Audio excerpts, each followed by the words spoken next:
purchase the information. That time will let the rest folks trickle in for the long Is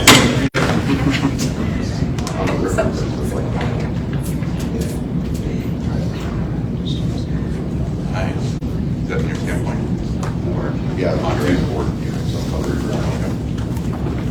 board break, here's the date, whatever, just.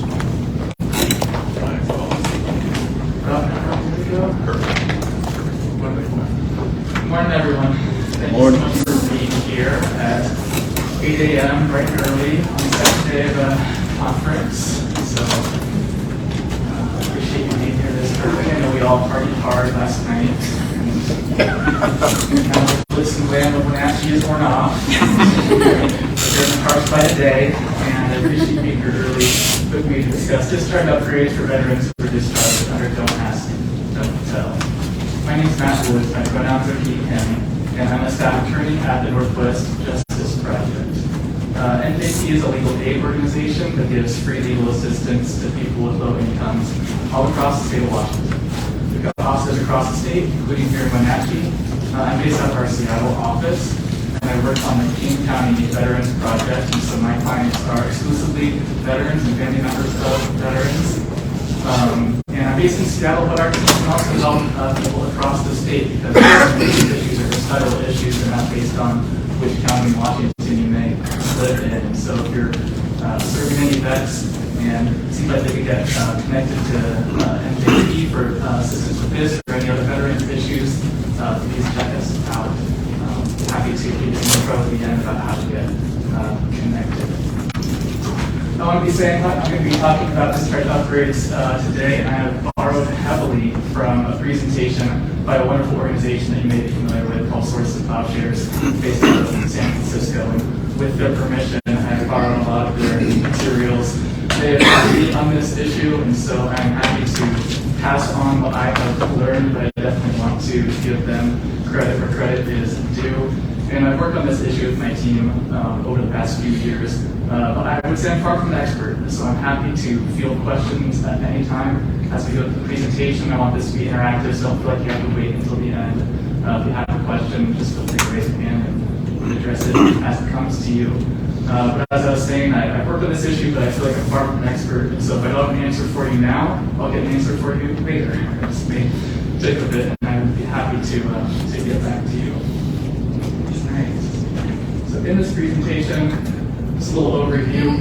We're going to be starting with a summary of LGBTQ veterans issues, basically why it's important that we address them as a community in particular. Discharge upgrades and record corrections. We're going to be talking mostly about Don't Ask, Don't Tell, records corrections on the DD 214. And I'll talk a little bit about VA character of discharge determinations. I've got Q&A here at the end, but again, please feel free to interrupt the questions at any point.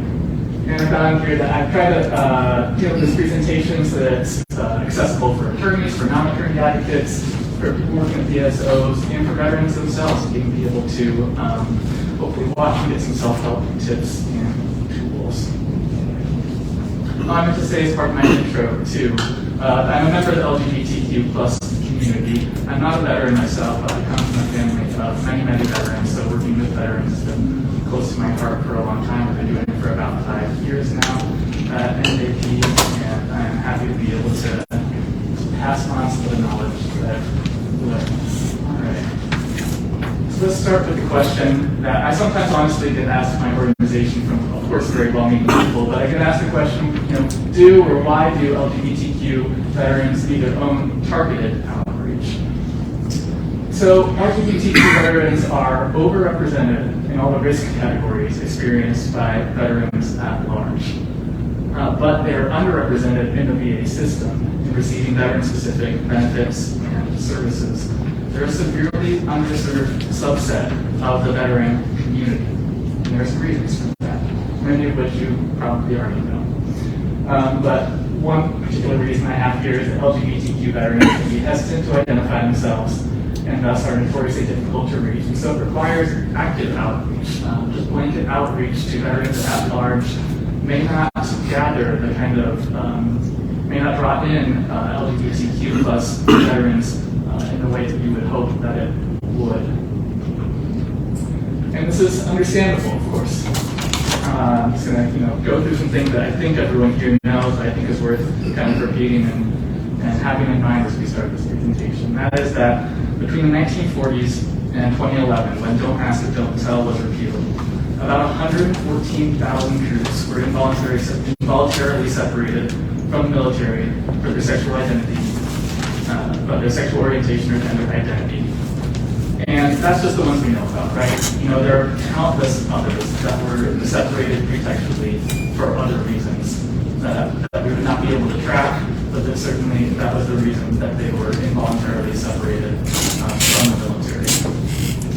Don't Ask, Don't Tell policy allowed LGBTQ service members to be discharged with downgraded discharge characterizations and to have their LGBTQ plus status prominently affixed to their discharge paperwork, essentially out of them.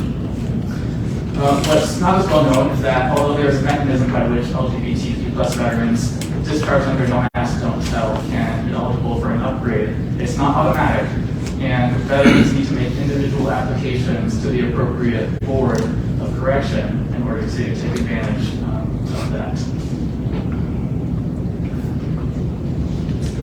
Another thing that many people aren't aware of in the full details of it is just how much the pre-Don't Ask, Don't Tell military was much worse for LGBTQ service members. There were active anti-sodomy regulations that were selectively enforced. There were areas witch hunts and harsh interrogations of service members. Homosexuality itself was criminalized, and service members could receive punitive discharges and even prison time just for being themselves. An example that a colleague has shared with me of a veteran who they worked with was a Korean War era veteran who during the final 2 weeks of their service, while they were waiting for their discharge to be finalized after their sexual orientation was discovered, was made to stand outside the town hall in civilian clothes, to be harangued and abused by all others as they went in, and was left to eat leftovers from a slop bucket for 2 weeks, and those were their meals while they waited for their final discharge. Just some really kind of harrowing stories that put into context what many service members faced pre-Don't Ask, Don't Tell. And even after Don't Ask, Don't Tell was implemented, LGBTQ veterans are much more likely than their military peers to experience inappropriate discipline, harassment, assault, including sexual assault, and downgraded discharges, affecting their ability to access VA services and employment after their time of service. There's a study by the Ranch Corporation about sexual assault of sexual minorities in the U.S. military. And this said that LGBT service members represented only 12% of the active military in 2018, but accounted for approximately 40% of all sexually assaulted service members in that year. LGBT men make up only 9% of the active military men, but account for 48% of all men who were sexually assaulted. And LGBT women make up only 23% of active military women, but account for 40% of all women who were sexually assaulted. As a result, LGBTQ veterans from all eras have significantly higher rates than other veterans of mental health issues, substance abuse, PTSD, homelessness, poverty, and suicide. Tragically, I've had a stat shared with me that the person who shared this with me calls it the appalling rule of 20. That is that 20% of adults who identify as transgender are veterans, and yet transgender veterans have a suicide risk 20 times greater than other veterans.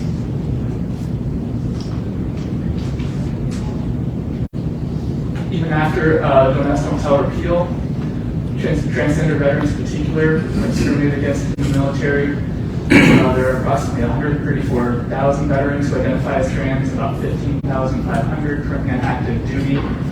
Of course, just in the last few years, we saw Trump's trans ban on military service, which thankfully has since been repealed.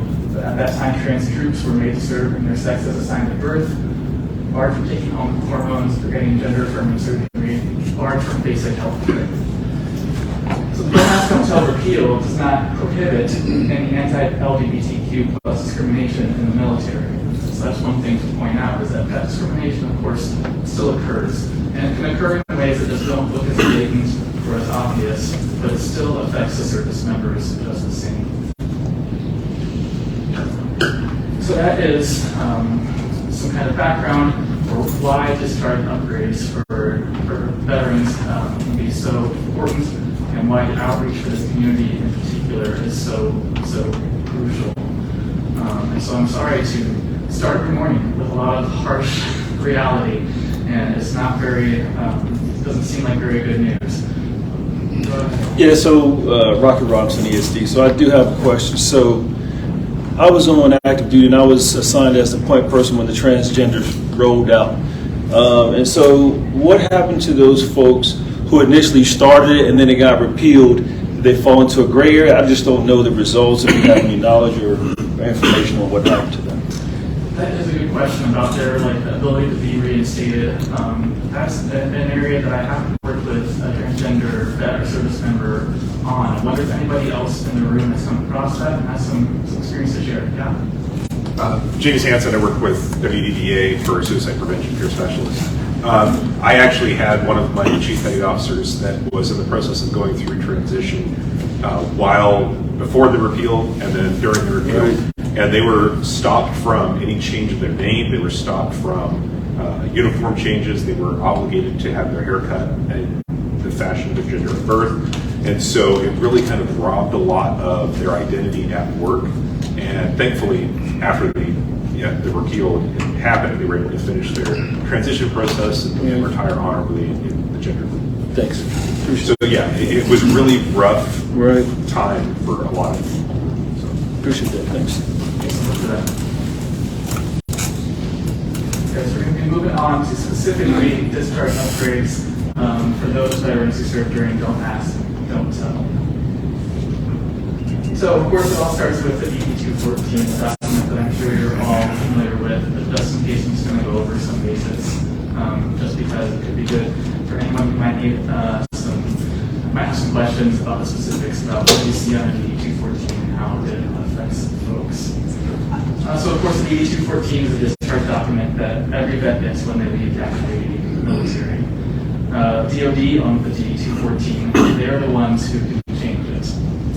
The types of discharges, let's go over them quickly, of course, which of course we interchangeably hear some vets talk about their discharge status, which of course is the characterization of service when we want to get technical, but kind of can use the terms interchangeably. Sometimes you hear that commonly, so that's often when I'm speaking with clients, and what they are asking for is to have a discharge upgrade, which is most often referring to the characterization of service. So of course there's honorable, the highest discharge, which is you performed duties well, faithfully executed the mission. The next three are administrative discharges. There's general, or often general under honorable conditions, which is exemplary conduct, but there could be areas of misconduct or failure to adapt that left it short of being honorable. There's uncharacterized, which is the failure to complete the initial training or less than 180 days of service. There's other than honorable, which indicates that there's some misconduct, but not such that it rises to the level of a court-martial. And the last two are punitive discharges. Bad conduct, which is misconduct resulting in a court-martial that is a non-felony. And dishonorable, most often felony-level misconduct. And so again, when we talk about discharge upgrade, we're talking about changing the character of service. Other changes will be technically corrections, and we'll talk a little bit about those later on.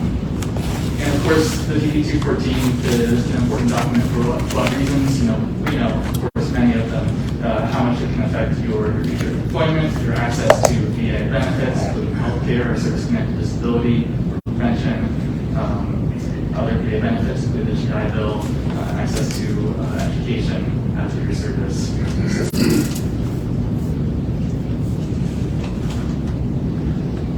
Okay, so service members discharged under Don't Ask, Don't Tell were generally, and I say this loosely, but generally separated with an honorable or a general under honorable conditions characterization of service.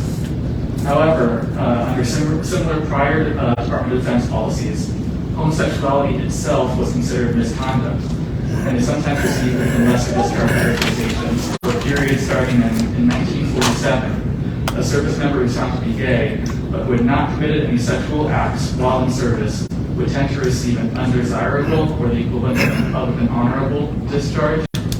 Those found guilty of engaging in sexual conduct were usually dishonorably discharged. The narrative reason for separation, though, even for those who maybe still have an honorable characterization of service, the narrative reason for separation listed on the DD 214 could say something like homosexual conduct, homosexual admission, or homosexual activity. And service members were given re-enlistment codes then that indicated they were ineligible for re-enlistment, typically RE4. Good question. How do you know this is probably right? I'm totally ignorant. What if that, I was in Vietnam, and before it became kind of acceptable. What was that? Would you be able to make that change if, like in my era or the era before, because back then it was the normal period. Absolutely, there are still eligible applications for character service upgrades. And I will cover that in a little bit more depth a little bit later in the presentation, but yeah, those are absolutely still eligible applications. Good question.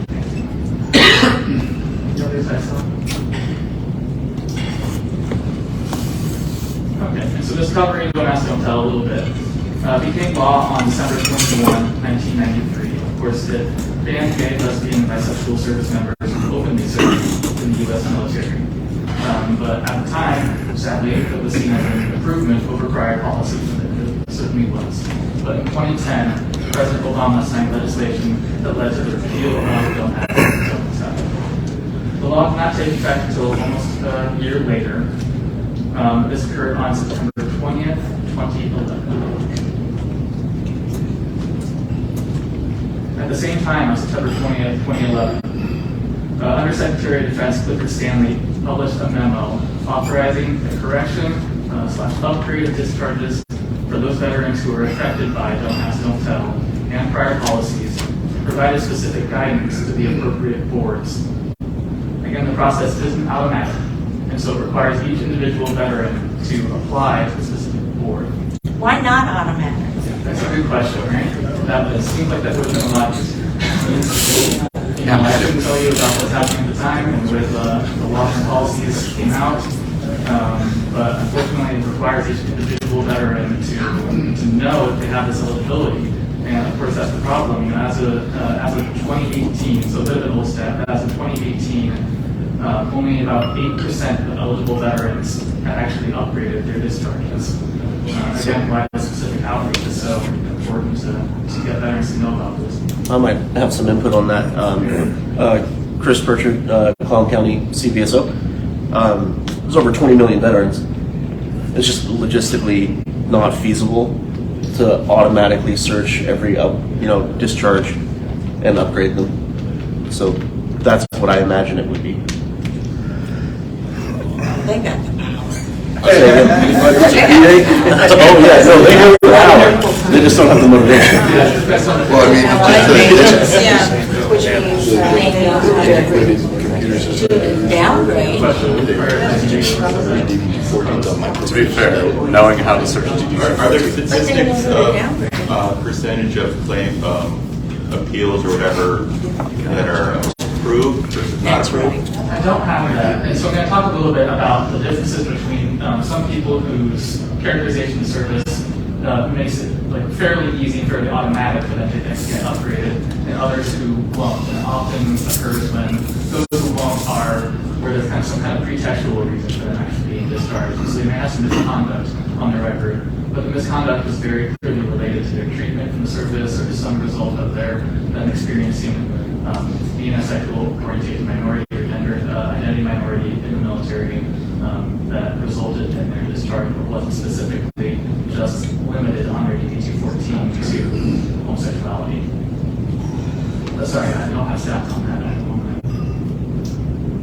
Okay, so this, where was it? This memo specified the DoD regulations implementing various aspects of Don't Ask, Don't Tell were valid regulations during the period of the policy was in effect. Another very unideal part of this. And therefore, the boards are cautioned against providing other remedies automatically or at all, such as reinstatement of member in service, restoration to a previous grade or position, credit for time lost, or an increasing of separation pay. And so there are remedies available, and they can be really meaningful and for what a person gets with a veteran can access as far as VA services or other parts of their education and employment. But the remedies aren't as robust as we might hope. Okay, so what can these boards do? Okay, so the Undersecretary of Defense memo advises that the boards should recharacterize the discharge, the characterization of service, whether it was honorable, general under honorable conditions, or other than honorable, especially for those who served pre, don't ask, or don't tell, to honorable. And again, it can be more complicated for those who didn't come out with honorable or general under honorable conditions, and I'll talk more about that in a bit. But the memorandum is saying this is what vets can ask for. First of all, have the discharge characterization of service changed to honorable. Also, to change the narrative reason for discharge to secretarial authority. And that can be helpful so that teams are no longer a piece of paperwork that is unwillingly outing somebody. Is that phrase used for other things than just that? It is. Okay. I don't have a full handle on the scope of everything that might fall within secretarial authority, but in this situation, I think it is kind of just used as kind of a catch-all category that therefore just wouldn't automatically out somebody that they've gotten them to start upgrading through these policies because there are other folks that fall under secretarial authority as well. But it's still, that code is still for people who got discharge upgrades, right? It is. So it's still like, there's still a history of like, well, something happened. Okay. Yes, that's true. Yeah, it definitely, it can indicate to a person that this was not the original kind of reason for discharge. Lastly, it does change the reentry code to immediately eligible to reenter. So RE1, RE1J for the terms. All right. Now, a warning. Don't ask. Is that a universal code? The SPD? J? The RE1? Yeah, is that a universal code for all branches? Or just? Yeah, we'll put the J for the Air Force. Okay. All right, the Don't Ask, Don't Tell memo restricts who this discharge upgrade policy applies to. So the policy only applies when both of the following conditions are met. The original discharge was based solely on Don't Ask, Don't Tell, or a similar policy in place prior to the enactment of Don't Ask, Don't Tell, and there were no aggravating factors in the record, such as misconduct. I know that kind of seems to contradict what I was saying earlier. There are some ways around this. I'm just going to start by saying, this is exactly the language of the memo itself. We'll strategize about, what other opportunities there are when those strict terms don't seem to be met. It says, although each request must be evaluated on a case-by-case basis, the award of an honorable or general discharge should normally be considered to indicate the absence of aggravating factors. So I talked earlier about how many people who were discharged under Don't Ask, Don't Tell received a narrative reason for separation as sexual activity, perhaps, but still received an honorable characterization of service. And so this says, if there was an honorable characterization of service, that should normally be considered to indicate the absence of aggravating factors, but that person may still want to be, changing the narrative reason of separation and applying for a discharge upgrade. And so then the question would be, what about this part? Does it mean that a veteran doesn't have to worry about, for example, if they have a short AWOL in their record, if they got a general discharge and just apply without even mentioning it and trying to get the discharge, the narrative reason for separation changed? we generally don't recommend that. So people can apply for discharge upgrades under this policy and should likely still include a personal statement, though, that can explain any potential misconduct that would be in their records. Just so we advise that just getting that information, as part of the application is better than having it come up and be discovered, somewhere in the process, and that potentially being a problem for them and facing getting their reason for discharge changed. Here's the next sentence of the memo. It says, with respect to requests in cases where there are multiple reasons for separation, including don't ask, don't tell, the board normally should apply the don't ask, don't tell policy to the don't ask, don't tell reason for separation and apply the existing board policy to the remaining reasons. So this basic amnesty, note that if the veteran received an other than honorable bad conduct discharge or dishonorable from an earlier pre-don't ask, don't tell policy and had no other misconduct, they can still receive a full upgrade. So, kind of trying to track a lot of different kind of categories here. So please help if you have questions about which kind of category I'm speaking to. Please just feel free to let me know.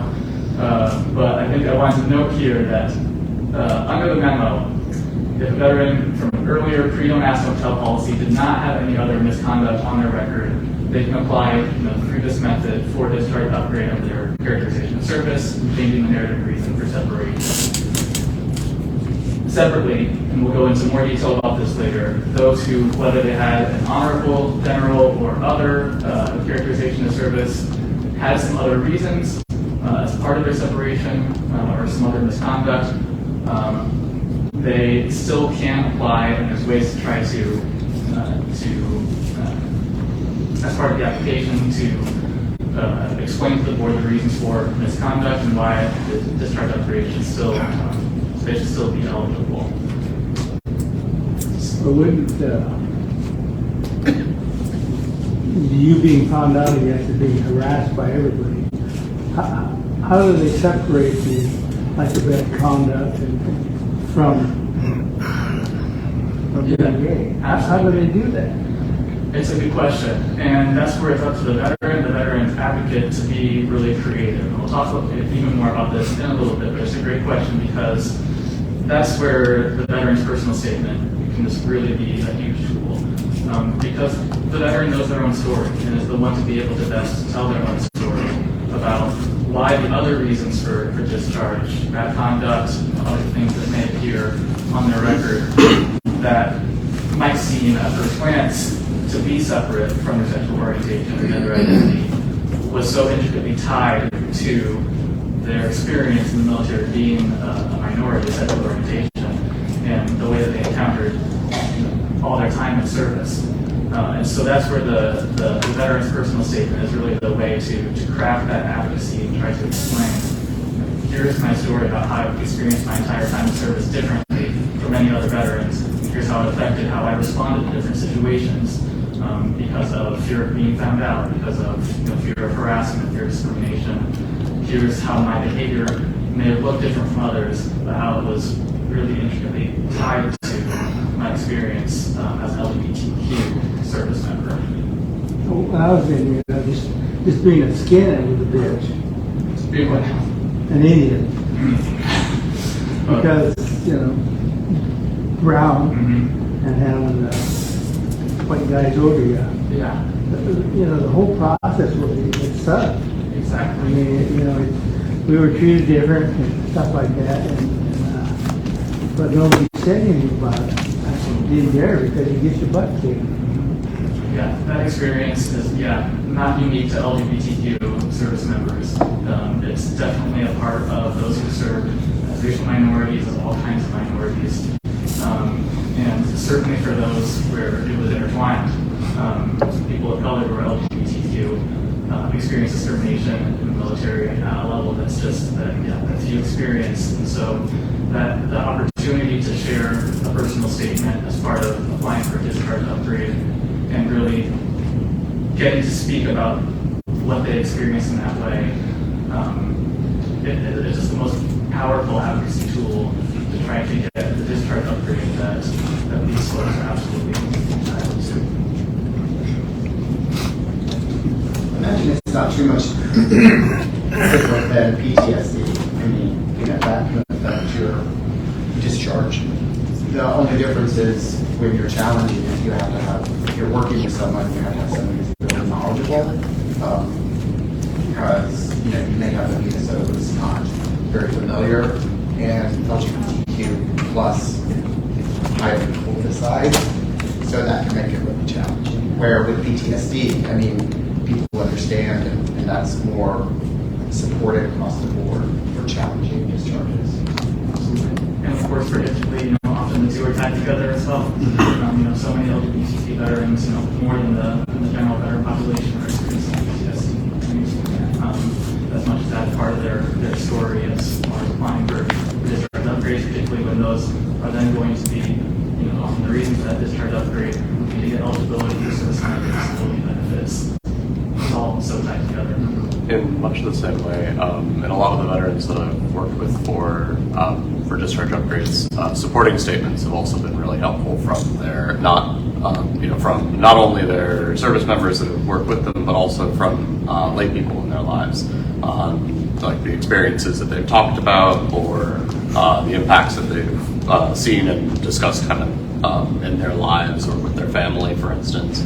One of the things that the judges that I sat in with on some of the pre-discharge upgrades have been really clear is that it doesn't have to be, a official testimony. It doesn't have to be anybody can speak to this person's experience as long as they are doing so authentically, and that can be just as powerful. So if you could get, for instance, if a veteran's spouse is there and that's who they've confided in, that can also be like a really powerful piece of that component. Absolutely, thanks for that. That's a really good point. That covered here. Basically, I just wanted to, even though we'll talk a little bit more about how to do so later, I just wanted to remind us at this point that a lot of this conduct can be mitigated. And so there's no veteran who I've ever come across who had some kind of misconduct that was connected to their LGBTQ plus status that I saw and told that veteran, oh, absolutely don't apply because this is so bad or so egregious, or it's impossible for you to be able to get a discharge upgrade just on the basis of your misconduct, because in a way that is connected to their status, there's eligibility to be able to explain those circumstances, put in that personal statement, get supporting statements, and apply successfully have a discharge upgrade. Okay, so now we're going to get a little bit into the nuts and bolts of the actual discharge upgrade process, which many of you may be already very familiar with, and so I'm sorry for all this information. Basically, I want to get it out there so that we know what exactly we're talking about to be able to get a discharge upgrade, and specifically what to do for those who were discharged on grounds who don't tell or previous policies. I want to stop at this point and point out that Source for Cloud Shares, again, has been so helpful in teaching me about this issue. Has a lot of wonderful self-help materials on their website. Sorry, I realize there's a lot of letters at the top of there. STP, CHTTU. Source for Cloud Shares. Don't ask, don't tell. Discharge upgrade. Self-help guide. And lots of other that they have. I think are just really fantastic resources for self-help for veterans, but also for any advocates working alongside veterans to work through this process. Really informative, very helpful. Okay, so step one, finding the right board. As you may know, there are discharge review boards for each branch. And those they have the authority to be able to change discharge status, narrative reason, SPD code, and reentry code for those vets who have been separated within the last 15 years at the point that they are applying. And so there is a bit of a deadline there. They only have the authority to change those things for vets who have been separated within the last 15 years. Separately, Why is that? that's a good question. I don't know why that deadline was was set, and I'm a hospice nurse, and, you know, some of these people could really use it. And if they've never known about it, or, that makes me sad. yeah, there are some strategies for people who are outside that 15-year period. You know, one would be to go to the Board of Correction for Military Records. The Board of Correction for Military Records also has, I would say, kind of more authority to kind of expand their own deadlines and timelines. For whatever reason, the 15-year deadline within the Discharge Review Board specifically, I found it is a bit of a stricter deadline. But for those who've been separated for more than 15 years ago, the Board for Correction of Military Records also has the broad authority to correct these records, including things like changing dates of rank. You know, generally, the Board for Correction of Military Records also has, you know, even broader powers, which, you know, don't necessarily automatically happen in this context, but they can do things like reinstate members of service, approve previously denied retirement, so they have kind of broader powers. But I would still recommend for those who are within the 15-year window that the Discharge Review Board is the appropriate place to apply for discharge upgrade. Those outside will want to go to the Board for Correction of Military Records. And again, each of the branches have their own boards, except for the Navy and Marines who share a discharge review. All right, so we need to fill out the appropriate form. All right, for the Discharge Review Board, those again separated within the last 15 years from when they're going to apply. It's the DD Form 293. You're going to the Board for Correction of Military Records, the DD Form 149. No matter which of those you are submitting, you also want to include a copy of the Veterans DD 214 and a brief personal statement. Again, we'll talk more about what that can look like later. Okay, I'm throwing up the DD 293 on here, and I'm going to zoom in on particular questions because I know it's impossible to actually read anything that it says on here in this slide, but just want to throw the form itself up here, and then let's see. Is there anything that I want to say before we get into the details? Oh, just that you can see that in a lot of cases here, this form is not going to provide, you know, potentially enough space for you to write your answers. It's certainly fine for you to attach separate, longer explanations for any questions where you might want to type out something, you know, much longer than you have the room for. Here, you know, put in the answer, C attached, and then, you know, attach a piece of paper to the back saying, you know, question 12, and then your long answer that wouldn't have fit on the form itself. So the top portion of this form is mostly going to be for entering the appropriate personal information for the vet that would come from the DD 214. We get down to question 18 or so. And that's where you'll see here, yeah, question 18, the action requested there. And you want to check all four boxes. You want a character of service. I mean, for most vets, you're going to want to check all four boxes. If you're asking them to change the character of service, separation code, re-entry code, and narrative reason for separation. You know, the one possible exception to that might be some of those vets we talked about who did receive an honorable characterization service, but otherwise still need to change their re-entry code and narrative reason for separation. Question 19 under that has the type of review requested. So for a don't ask, don't tell, discharge upgrade, or correction with no aggravating factors. So that's where I'm going to start on here. So again, this is somebody who most likely got an honorable or a general characterization of service, but instead of the discharge of the narrative reason for separation was homosexuality, had that re-entry code of RE4, then most likely for those, a hearing shouldn't be necessary. That should be the type of veteran who I was talking about earlier for whom the process should be fairly automatic, and could therefore just request a check the record box. Let's see. I forget where it is. That initial record review will not appear before the board. So yeah, that would be the top box there is asking for a review of the records with no need to appear before the board at any kind of hearing, whether themselves or an advocate to appear on their behalf.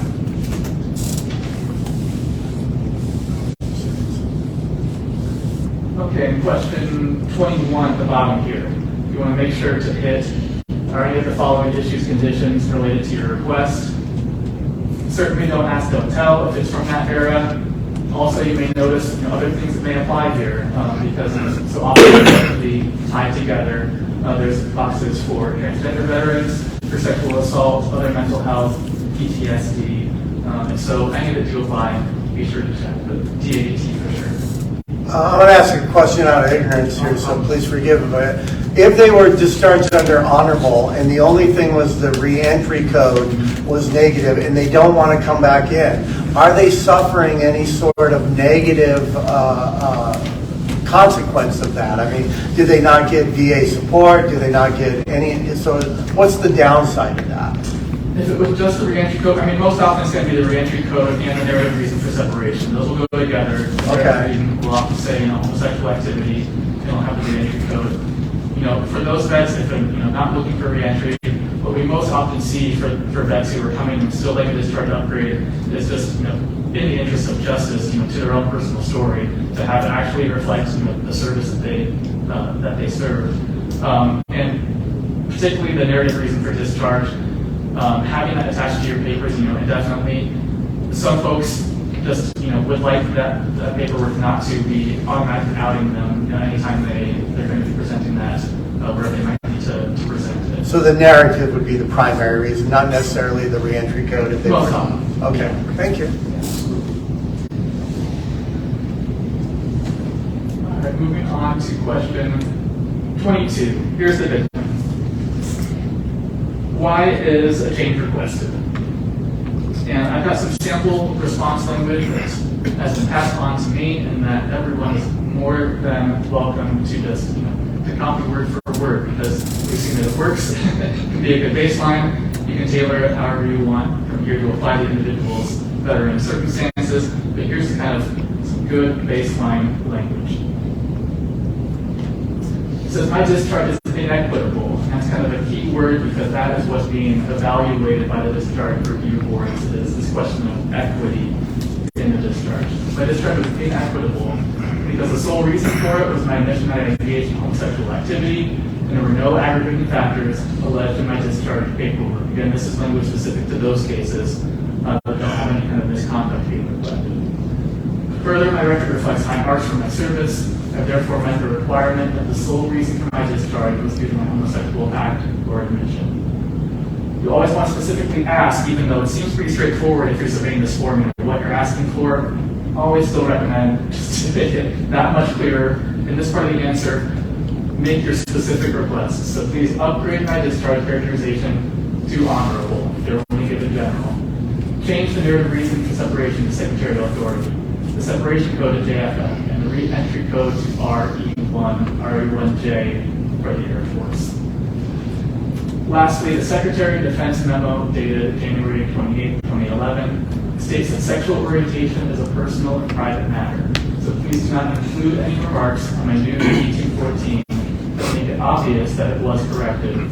Such remarks will naturally result in inquiries as to why.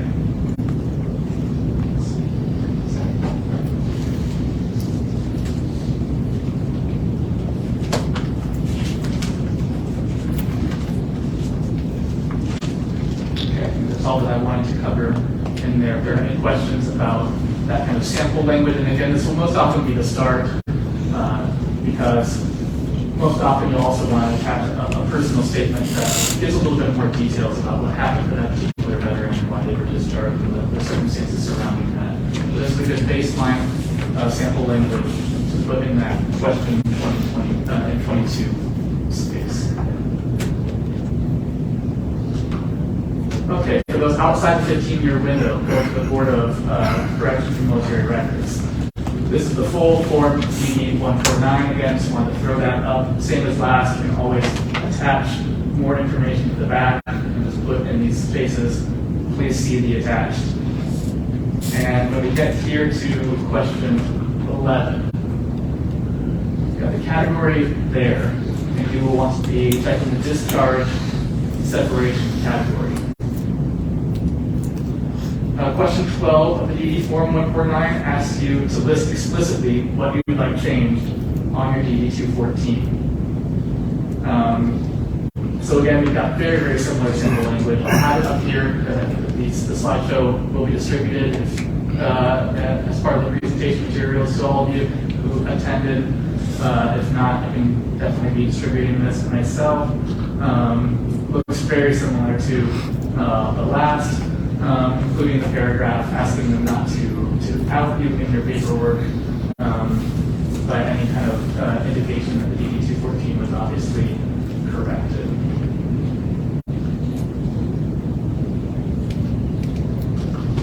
Question 13, again on DD 149 for the Board for Military, the Correction Military Records. Let's see here. You'll mark, of course, don't ask, don't tell, and again, any others that might also apply here if there are other factors combined here. And let's see. Question 14 asks why this correction should be made. Again, we use some sample language here that was similar to in the first, my discharge is unjust. Notice the difference between unjust and inequitable. That's just based on the two differences in the board about their technical standards for what they're looking for, a reason why they are able to actually give a discharge upgrade. Like I said, the Discharge Review Board frames it in terms of equity. The Board for Correction of Military Records frames it in terms of justice. Seems like there's no meaningful difference, but just because they actually use that different language, we may as well just tailor it to their specific language as much as possible, just avoid any potential trouble there by using the individual language that they might want to see. So it says further, my record reflects high marks for service, right? So should they attach any awards they've received during that period? Because they may have it on record there, but they have to dig through microfiche or whatever to get to it, right? So it may be just easier to attach those documents, right? Yeah, exactly. I'll get to a point later on about just all supporting evidence that you might include, but absolutely you're right on that if they have any of their records available and are able to then provide that supporting evidence, it's definitely important to do so. I also have a little bit on requesting those kind of records for vets who may need it. Okay, and question 15, where are we? This is an odd one, and this form came out in December of 2019. I think through 2021 it was still being used, I think, and I haven't looked recently to see if it corrected this particular weird spot of the form, but it's odd. You'll see here they have approximate dates, and then they have a blank that just says put a date in. What date? We don't know. Then they have the error or injustice occurred on this date and was discovered this date. Those two dates seem like the ones that are important, but the only ones I can think to enter. The first box is there. We're not sure when. We think maybe it was an error. Advocates have been wondering, debating, asking what to do there. As far as we can tell, we're leaving that empty. That doesn't seem to be causing any problems. It's just like an odd video seem to see there about this form. The key boxes there for approximate dates seem to be when the error or injustice occurred and when it was discovered. Okay, and so what are those dates? The date that the error or injustice occurred, we put in the date of Don't Ask, Don't Tell repeal, September 20th, 2011. Now, there's still a little bit of confusion / disagreement about what the discovered date should be. I personally use the date the veteran was first made aware that they were eligible for a discharge upgrade or correction. Others think that also, or that should be the date of Don't Ask, Don't Tell repeal, September 20th, 2011. The question about why this may be important is that under the Board for Correction of Military Records, there technically is a 3-year deadline from when the error or injustice occurred or when it was discovered, the later of which from which you should be applying. But like I was saying earlier, unlike the Discharge Review Boards, the Board for Correction of Military Records waives their deadlines much, much more liberally. In fact, I've never had a response come back for a client who got a denial just based on a date of discovery or date of application issue. definitely would want to kind of explain as part of an attached answer or part of a personal statement, just the veteran's experience with how and when they learned about their eligibility, but that in the interest of justice, that any deadlines that may have been missed should be waived. Again, I've never seen an application denied solely based on a deadline issue, a time need issue. They're much more liberal about their deadlines. I think I have some language here. Yeah. So here's a sample response. Even though I was discharged 28 years ago, I only recently learned that I can apply for a records correction. Having homosexual conduct on my Lgbtq has hurt my employment opportunities and prevented me from accessing veteran services. Having my discharge upgraded and the narrative reason for discharge changed would lift these barriers in my life. In the interest of justice, again, those keywords, I request that you consider my application. Okay. Step 3, gathering supporting evidence. And again, this applies to the person who is applying with no misconduct or a person who is applying with some misconduct issues that they'll need to be kind of addressing in more detail in a personal statement with supporting evidence. Let's see here. Okay, a copy of your D-214 is mandatory. And so you'll want to help the veteran make a request for a copy of that if they don't have one already. Okay, and again, though each application is evaluated on a case-by-case basis, the directive states that those who had an honorable or a general under honorable, there'll be an assumption that there were no aggravating factors in the record. Still, you will want to just address if there was some kind of period of AWOL or some other kind of misconduct that we think would appear in the OMPF. It's just important we think that it's still important to address that as part of the application in your personal statement, just so that it wouldn't appear if if for whatever reason they want to look into the military personnel file and discover some misconduct that you've already kind of preemptively explained. Just like many veterans who are going to be applying with misconduct that appears on their DD-214, may as well just get out ahead of it and have that explained. Good question.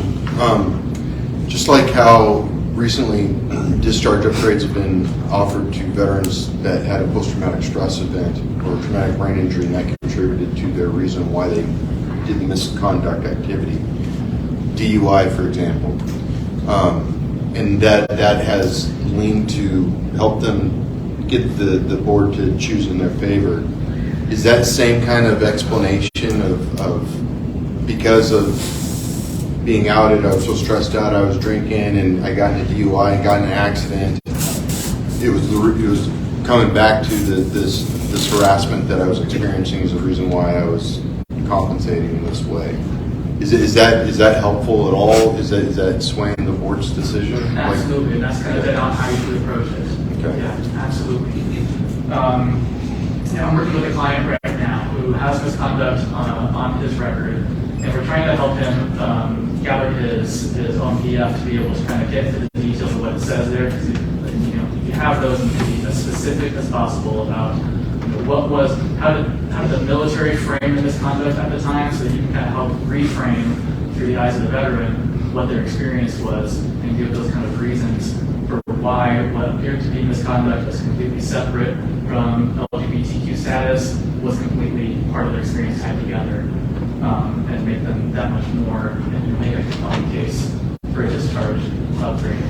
I've got a client I'm working with right now, and this will not often happen, but why we're kind of pressing forward even without being able to have the specific record is that we got in contact about 3 months before the 15-year deadline. And so we're trying to put in an application with the review board before that 15-year deadline hits, and we're not going to be able to get records released or requested from the archives in time. And so in those kind of cases too, that's where it's going to be important for the veterans to be able to kind of preemptively consider how to tell their story in a way that reflects what the records are going to to say about the misconduct. And that can be difficult for clients who don't have those records, don't perhaps have the best memory of the exact details of the discharge because of this traumatic experience, and the PTSD occurs often. And so that's just when kind of creative advocacy about this. How can you be the best storyteller for this veteran, even if you don't have the exact details to be able to point to in a record? How can you be a creative storyteller about just looking back in general on this person's time in service? Why would it be in the interest of justice? Why would it be equitable for this person not to have this attached to their DD 214 when it should be eligible for a discharge upgrade? And that's where supporting statements from other people they served with, or from people they in their lives now, can be so critical. Do advocates help with the drafting of that language, just in case someone's lacking vocabulary? Oh, absolutely. It's a fully collaborative process when I'm working with a client, and my client's story, their desire to tell it the way that they want to tell it, comes first. But we work together to think about what's the best strategy to frame it for a person who's going to review this, who doesn't know you individually, doesn't know your story, who's going to come across a lot of these and have to be making decisions. And so I definitely, it is a collaborative process, but I try to make sure that the veteran understands that the way they tell their story is their choice comes first.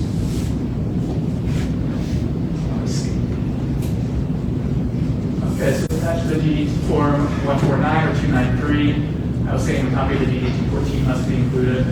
A personal statement that highlights their accolades or other accomplishments. So certainly, like we were talking about earlier, if they have copies of their records, or they can, or they're in a work-time time frame where they can request their records and get them before they put in this application, it can be really helpful to be able to highlight those accolades and other accomplishments, with the records themselves. Of course, the boards have access to this, but like we were talking about earlier, that much better if you can just attach it with the application, make it that much easier, make it that much more convincing that here, read this package, you'll understand the whole context of what happened here, and be able to see why in the interest of justice this should be accepted. And explain any misconduct. And again, this is for folks who might even have a general or honorable, but particularly for those who received a other than honorable or any kind of lower characterization of service.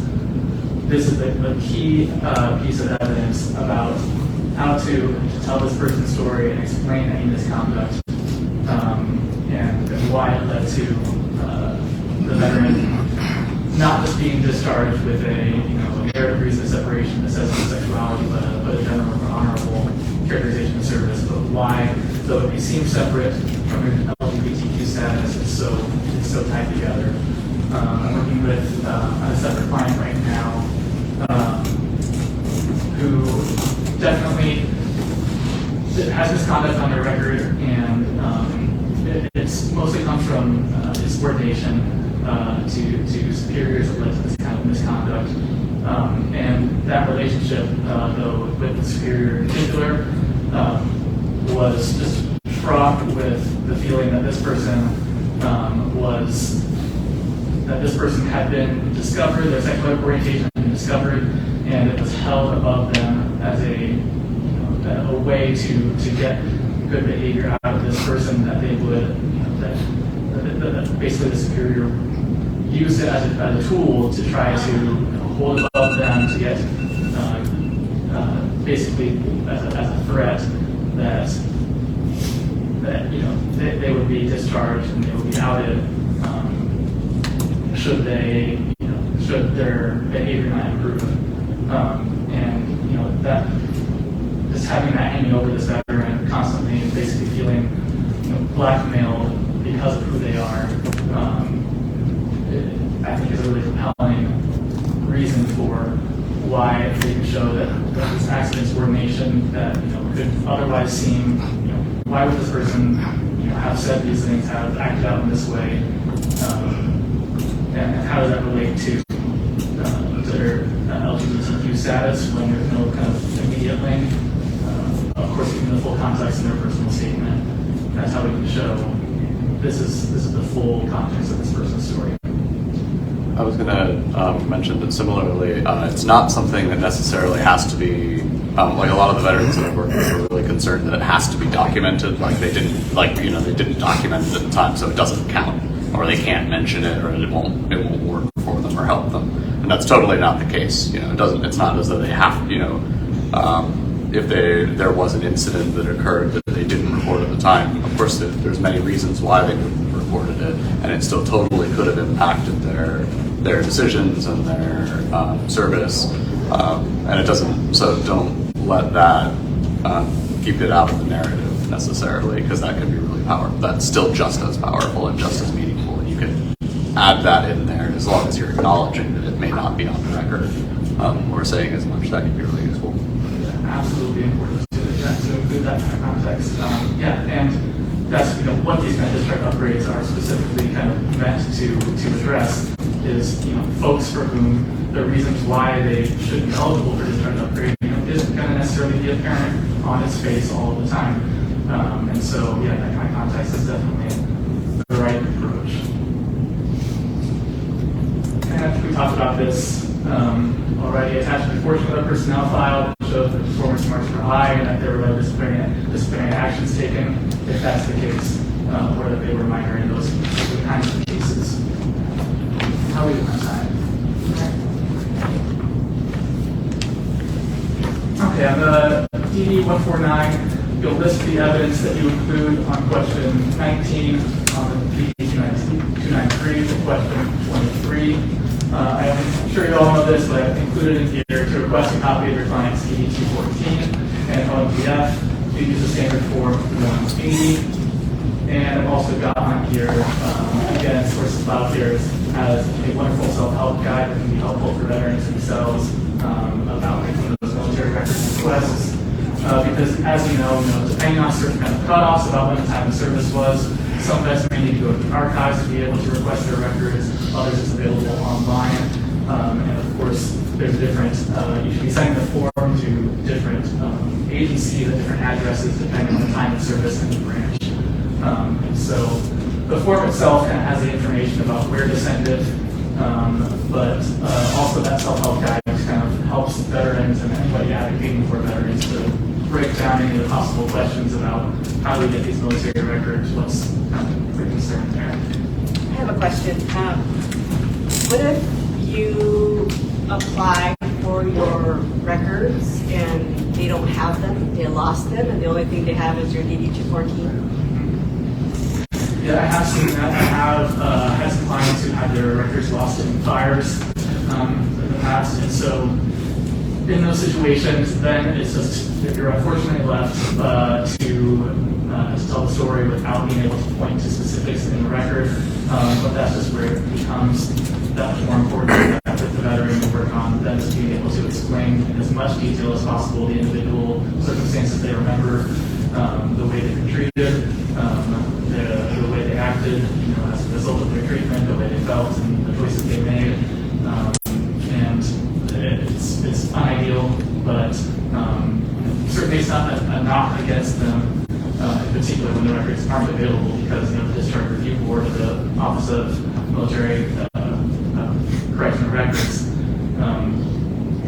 if they don't have access either, they understand the circumstances and they're working with what we have.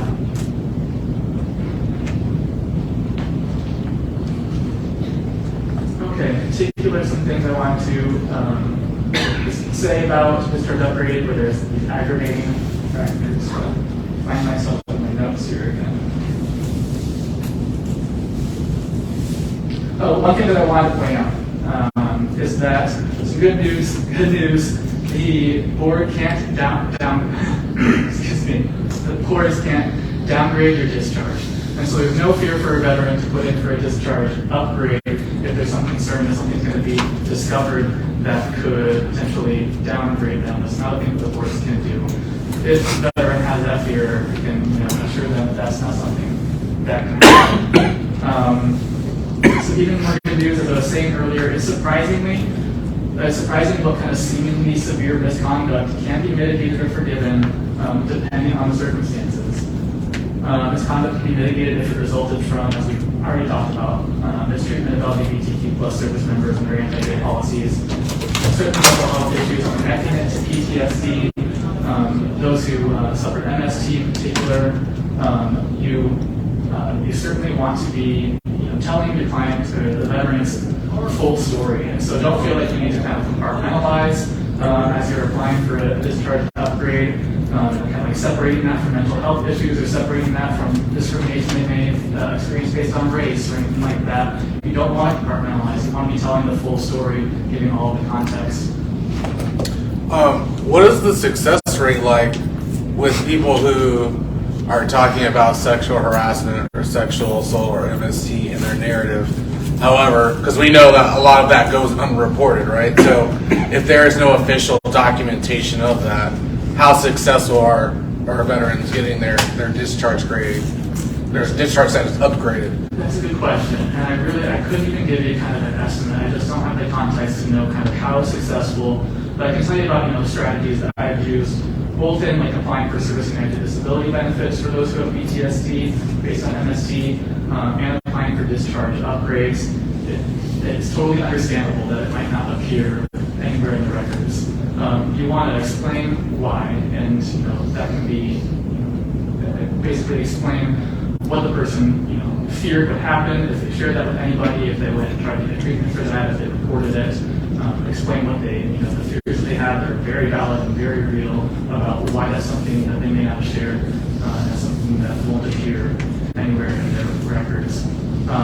Also point to a lot of what we call kind of markers of folks who have suffered MST, and it won't appear in the records, but other markers that indicate that it truly happened will appear in the records. Things like a sudden downturn in their performance. Suddenly seeking mental health services that may not have, explicitly been linked to MST, but a change in the amount of their substance use, things that kind of indicate markers in a person's record that show that something that MST occurred, but that where it's not explicit that it did. It's also hands open in case there are still questions. So is it pretty much the board either goes for honorable or leaves it, or is there some in between where they find general under honorable, change the narrative, but leave the reentry the same? Is there levels, or are you just saying, either we change it to honorable or we leave it where it's at? I have seen levels. I have seen upgrades to general, but not fully honorable. And often the reasons for that would be where the board still believes that there were reasons that they believe were truly entirely separate from the LGBTQ status and their experience, that mean that the person should not be eligible for honorable still, but will upgrade to general. I don't know that I've seen any kind of distinction between narrative reasons for separation and reentry. Usually those kind of go hand in hand about these. Thank you. So I want to put you on my top 5 contacts after this conference. So I'm guessing your office is mostly favorable results, is what I'm guessing. I think that we have had favorable results, and so I of course don't have nearly the context to be able to tell you, what's happening nationwide, what kind of trends there are. I need to get plugged in more to kind of get a better pulse on that. But I don't have that context, but we definitely, we've seen some great success stories. Thanks. Are you working with incarcerated vets also? Our particular organization, Northwest Justice Project, is a legal aid org that gets government grant money from the federal government. And as part of the grants ever being passed in the first place, back in the 80s, and getting renewed every year, there's of course a big political battle to getting government grants for legal aid organizations nationwide. And part of that, unfortunately, that was part of kind of what's the word I'm looking for, something they had to surrender as part of negotiations, is that our organization is prohibited from serving incarcerated people. Wow. And I hate that. Incarcerated. So, as a workaround, there are other legal aid organizations across the country Michigan and Washington State. Another big one's called Columbia Legal Services. And they actually are a branch. They were originally part of Northwest Justice Project and branched off strategically to be able to accept basically all money that we could find that wasn't that government grant money. And so we kind of siphoned the money that we could find about between donations and state grants and anything else that we could find off to a different organization so they don't have those restrictions. Columbia Legal Services is the name of one that does not have those restrictions, can serve incarcerated folks in Washington State. There might be some kind of smaller local ones depending on where you are too. So yeah, you just need to kind of inquire with them, but also just contact me if you have any questions about. I'm in this area. It's a good legal aid resource for vets in my area. Thank you. Yeah, absolutely. Doing all the paperwork like this, what is the board makeup that's actually going to look at this? Is there LGBT representation on the board? Or is it all a bunch of senior military officers or cross-section? What's the board makeup? I wish there was guaranteed representation of LGBTQ folks. That there isn't that I know of. I don't know exactly their kind of selection process about how they divide up their applications and what goes to whom. But I don't know if there's any guarantee that for a person who's applying for discharge upgrade due to their sexual orientation or gender identity, that they get any kind of representation as part of somebody who looks over.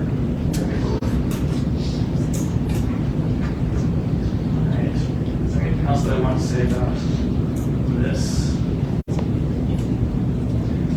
I think just some other sample language that we use particularly to aggravating factors. And again, this is kind of a baseline for how to answer the questions in the forms. The personal statements where you're going to want to go into much more detail. But here's some baseline language. My discharge is unjust or inequitable, again, depending on which you're going to. Which board, because I was discharged for admitting that I have engaged in sexual activity. Although I have minor misconduct in my record, I know I will have the board change narrative reason for separation, secretary authority, separation to go to J and F. And again, you'll want to say the characterization of service also unjust and equitable because go into details, point to a personal statement that explains those aggravating factors. And again, ask them not to out you. Another self-help guide. I can't, promote sources of thought shares. Let's see. There's anything else that I wanted to say. I don't think there was. I'm going to talk quickly, getting low on time, so I want to leave some room for any last questions. And I don't have a lot of information on this part, but I just want to point out the difference between a discharge upgrade, which goes through DOD, and a character of discharge determination, which goes through the VA. And so to qualify for VA services benefits, you probably know a veteran must have served in the active military and have been discharged under conditions other than dishonorable. So when a person applies for VA services and they have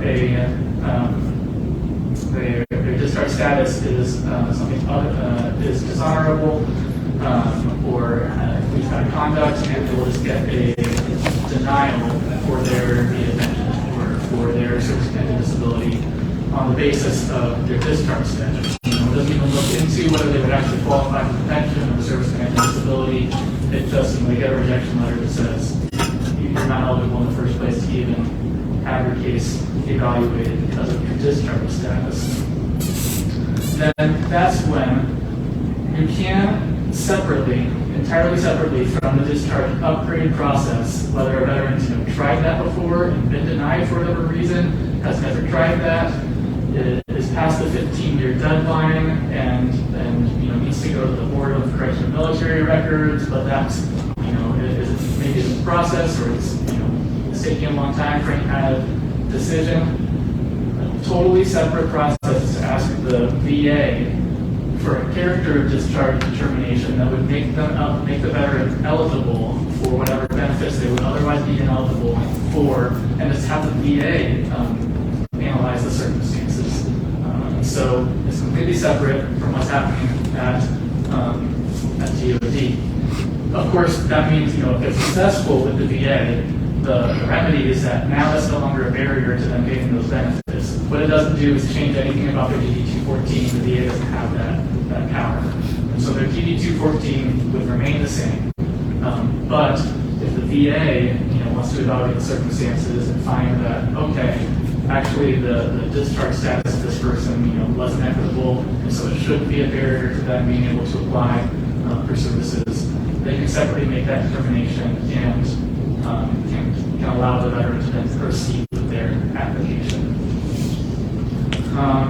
And yeah, so the VA also doesn't have those kind of the 6 different categories of discharge determinations that DOD would. They basically have 2 because the VA, the statutes that apply to the VA on whether you qualify for services only says that you must have been discharged. You must be discharged under conditions other than dishonorable. So they're just going to decide. You look at your dishonorable or bad conduct or other than honorable, and you're going to say, does this fit our dishonorable category or does it fit our other than, includes honorable, general, anything else? They don't break it down into the 6 when they're looking at eligibility for VA benefits. They just kind of put it in 2 big categories.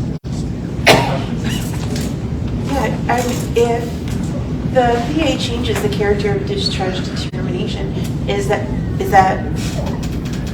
information that you would want to include in the application to change the upgrade or correct the discharge for the DOD? That's a great question. I don't know that I've ever kind of gone at that angle where a person got character of discharge determination successfully first and then went to the work of correction military records or the.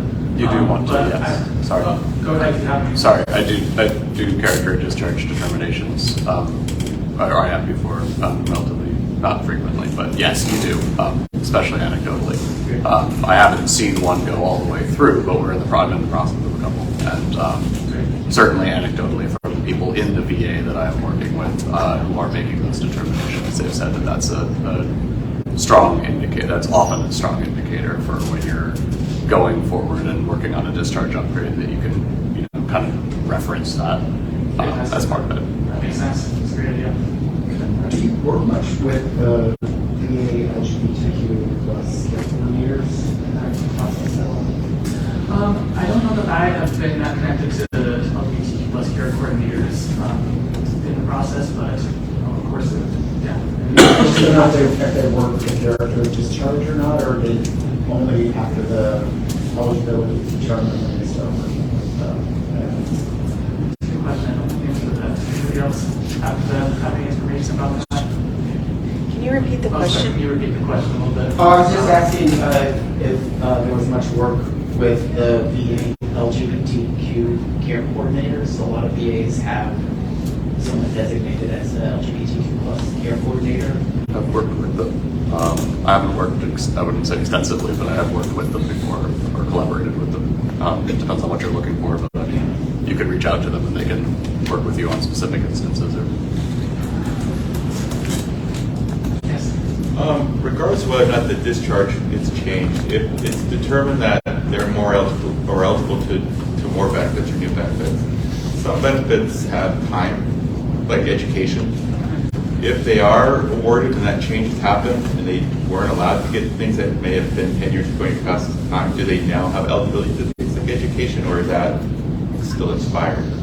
I think that my understanding, anybody correct me on this, you might have more details. I think that my understanding is for any kind of benefits that they could have been eligible that are financial benefits that they previously, when I say they were eligible for service-connected disability, and they could have applied 10 years ago and been eligible, and they get the character of determination changed, that they are ineligible for the back pay. They become newly eligible and can start receiving benefits if their application proceeds, and they can start receiving benefits at that point. But they don't become eligible for back pay back to when they could have. So that'd be kind of considered as day one. Yeah, you're not. Yeah, so would the education be eligible then, since that would be considered as day one?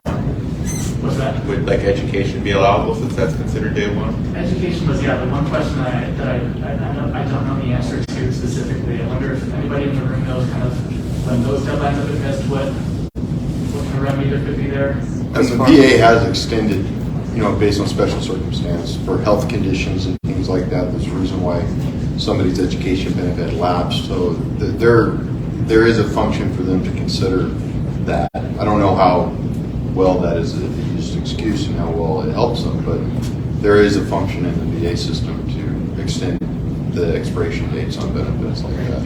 Yeah, for all of those benefits, you can always apply for the back date to occur, like especially if there was a prior submission, like if they've gone previously to apply for those benefits and been denied for them, you can plot, once the character discharge determination has gone through, you can then apply to have that back date. You can basically like appeal it and like a supplemental and see if the back date can be updated. But I haven't yet seen one really go through that way unless there's a really clear determination that it was done in error. It has to be found in error at that point rather than it being like an injustice kind of thing. But they are eligible then moving forward, and from my understanding, they are eligible for education benefits and that kind of thing moving forward. And particularly if education benefits were like for the interruptions, for instance, like you were discussing, that's definitely an exception. If they do have it, you can say that it was interrupted for this reason. Plus, if they're getting now eligible to apply for service-connected disability, that opens the door for vocational benefits too.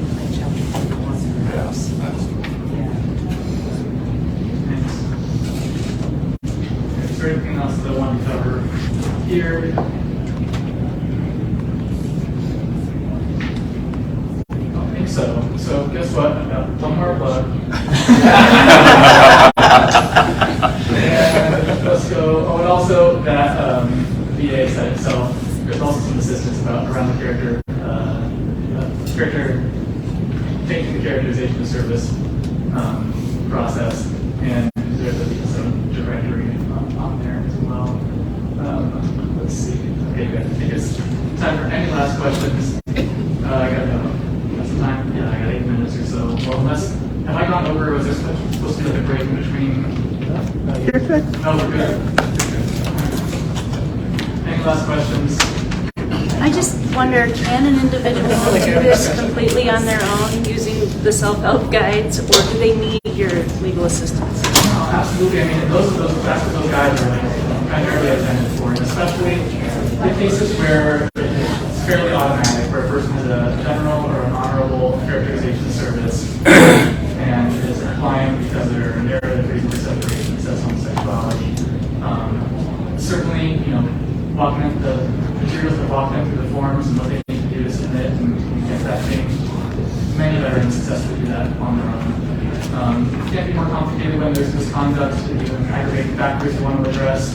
It doesn't make it impossible for a veteran to do on their own, but if they have assistance, that much better. I'd like to say best seminar I've been to so far. Thank you. I appreciate that. And I realized I didn't think that I put my info. I've got the survey link here, and I should have put my info up there. I'm so happy to field questions, just have any kind of resource you want to get connected to or connect me to. I'm so happy to be just expanding this community, and so I will give my email address if anybody wants to write it down. There's some time. Yeah, absolutely. Do you know, are you aware, is this part or a required training for veteran service officers? I'm not sure. Okay. I mean, we include a lot of the WDVA, but that's because I do the training for them, so right. But that's about it.